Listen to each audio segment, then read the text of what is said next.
السلام علیکم ورحمۃ اللہ وبرکاتہ۔ ناظرین، آج ہم ایک نہایت اہم عبادت یعنی اعتکاف کے بارے میں بات کریں گے۔ یہ عبادت رمضان المبارک کے آخری عشرے میں کی جاتی ہے اور رسول اللہ صلی اللہ تعالیٰ علیہ وسلم کی سنت ہے۔ ناظرین، اس ویڈیو میں ہم جانیں گے یہ چند باتیں۔ پہلا، اعتکاف کا شرعی حکم کیا ہے۔ دوسرا، اعتکاف کے چند مسائل۔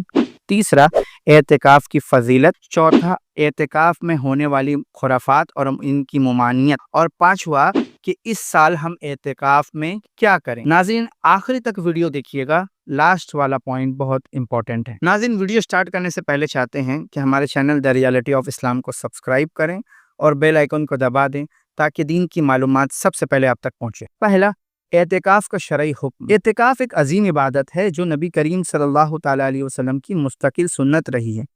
اللہ تعالیٰ قرآن مجید میں ارشاد فرماتا ہے، سورہ بقرہ آیت نمبر 187 میں، اور تم مسجدوں میں اعتکاف کی حالت میں ہو تو اپنی بیویوں سے مباشرت نہ کرو۔ یہ آیت ثابت کرتی ہے کہ اعتکاف مسجد میں ہوتا ہے اور عبادت و ریاضت کے لیے مخصوص ہے۔ حدیث شریف میں آتا ہے، نبی کریم صلی اللہ تعالیٰ علیہ وسلم رمضان کے آخری عشرے میں اعتکاف کیا کرتے تھے، یہاں تک کہ آپ صلی اللہ علیہ وسلم کا وصال ہو گیا۔ لہٰذا اعتکاف سنت موقدہ علی الکفایہ ہے، یعنی اگر بستی میں کچھ لوگ کر لیں تو سب کی طرف سے کافی ہو جائے گا، ورنہ اگر کسی ایک نے بھی نہ کیا تو سب گنہگار ہوں گے۔ دوسرا، اعتکاف کے چند مسائل۔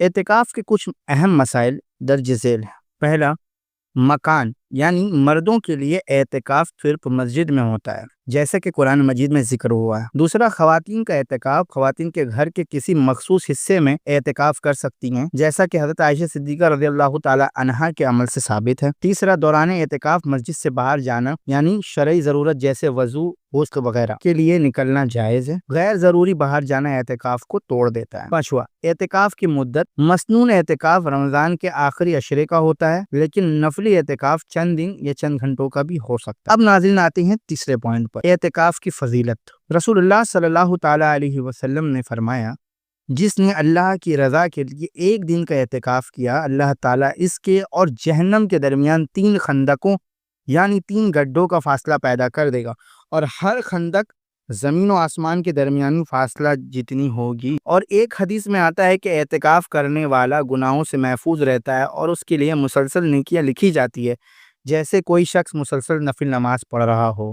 ناظرین، اب آتے ہیں چوتھے پوائنٹ کی طرف، اعتکاف میں ہونے والی خرافات اور ان کی ممانعت۔ ناظرین، افسوس کی بات یہ ہے کہ اعتکاف جیسی مقدس عبادت میں بھی بعض لوگ غیر شرعی کاموں میں مبتلا ہو جاتے ہیں، جیسے فضول گفتگو اور کہا لگانا۔ اعتکاف عبادت کے لیے ہوتا ہے، نہ کہ دوستوں کے ساتھ ہنسی مذاق کے لیے۔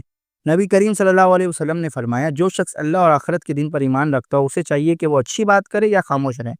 جب یہ عام حکم رسول اللہ کا ہے تو مسجد میں تو اور بدرجہ اولا ہمیں خاموش رہنا چاہیے یا پھر اچھی گفتگو کرنی چاہیے، یعنی دینی گفتگو کرنی چاہیے۔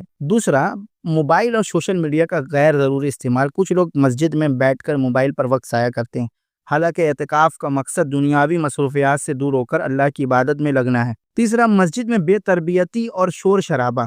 کچھ لوگ مسجد میں غیر ضروری طور پر شور مچاتے ہیں یا سوتے رہتے ہیں، جس سے دوسروں کو عبادت میں خلل پڑتا ہے، حالانکہ نبی کریم صلی اللہ علیہ وسلم نے فرمایا، مسجدوں کو پاکیزہ رکھو اور بازاروں جیسا مت بناؤ۔ چوتھا، اعتکاف میں صرف کھانے پینے پر زور دینا۔ بعض لوگ اعتکاف کو صرف بہترین کھانے کا موقع سمجھتے ہیں، جبکہ اس کا مقصد روحانی ترقی ہے۔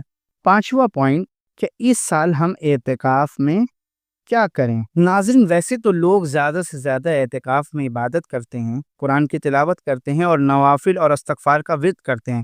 میں یہ نہیں کہتا کہ آپ یہ سب نہ کریں، بالکل آپ یہ سب عبادت ضرور کریں، لیکن ساتھ ہی ساتھ جب آپ کو اعتکاف میں وقت ملے تو آپ دینی کتب کا مطالعہ کریں۔ جب آپ اعتکاف کے لیے جائیں تو مسائل کی کتابیں لے کر جائیں اور پہلے ہی سے یہ نیت کر لیں کہ اس سال ہم اعتکاف میں جب بیٹھیں گے تو اعتکاف مکمل ہونے تک ہمیں طہارت کے مسائل، نماز، روزہ اور اسلام کی بنیادی مسائل کا علم ہم سیکھ کر نکلیں گے، کیونکہ باقی دنوں میں ہم کتابوں کا مطالعہ نہیں کرتے۔ تو یہ بہت اچھا موقع ہے تاکہ ہم یہاں پہ دین کی ضروریات کے مسائل سیکھ سکیں۔ اب سوال یہ پیدا ہوتا ہے کہ ہم کون سا کتاب سے مطالعہ کریں، تو میں آپ کو یہاں 2 کتاب ریکمینڈ کرتا ہوں۔ پہلا، قانون شریعت، دوسرا، جنتی زیور۔ ناظرین، یہ دونوں کتابیں ہماری زندگی میں بہت اہم ہیں۔ اب میں آپ کو بتاتا ہوں کہ یہ کتابیں کیوں ضروری ہے اور ہمیں ان سے کیا فائدہ حاصل ہوگا۔ پہلا، قانون شریعت ایک ایسی کتاب ہے جس میں ہمیں نماز، روزہ، زکوٰۃ، حج، نکاح، تجارت اور روزمرہ کے زندگی کے اسلامی اصول سکھائے گئے ہیں۔ اگر ہم اسے پڑھیں گے تو ہمیں معلوم ہوگا کہ کون سا عمل جائز ہے، کون سا عمل ناجائز ہے، ہماری عبادت درست ہو رہی ہے یا نہیں، معاشرتی اور خاندانی زندگی میں کیا اصول ہونے چاہیے۔ یہ سب کچھ ہمیں صحیح طریقے سے جینے کا سلیقہ سکھاتا ہے۔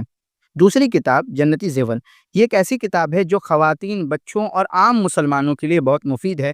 اس میں ہمیں یہ سکھایا گیا ہے اسلامی اخلاقیات کیا ہے، گھر کے معاملات کیسے چلانے چاہیے، دینی مسائل کا حل کیا ہے، روزمرہ کی دعائیں اور روزمرہ کی سنتیں کیا کیا ہیں۔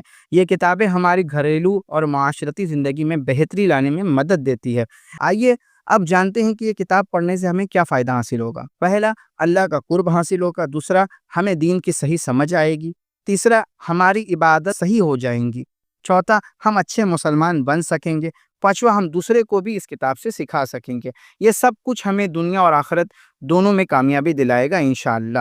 تو ہم سب کو چاہیے کہ اعتکاف کے ان مبارک دنوں میں زیادہ سے زیادہ علم حاصل کریں، قرآن پڑھیں اور نوافل وغیرہ کی کثرت کریں اور ان کتابوں کا مطالعہ کریں۔ آپ بھی کوشش کریں کہ دین کے بارے میں زیادہ سے زیادہ علم سیکھیں اور عمل کریں تاکہ ہم سب جنتی زیور پہن کر جنت میں داخل ہو سکیں۔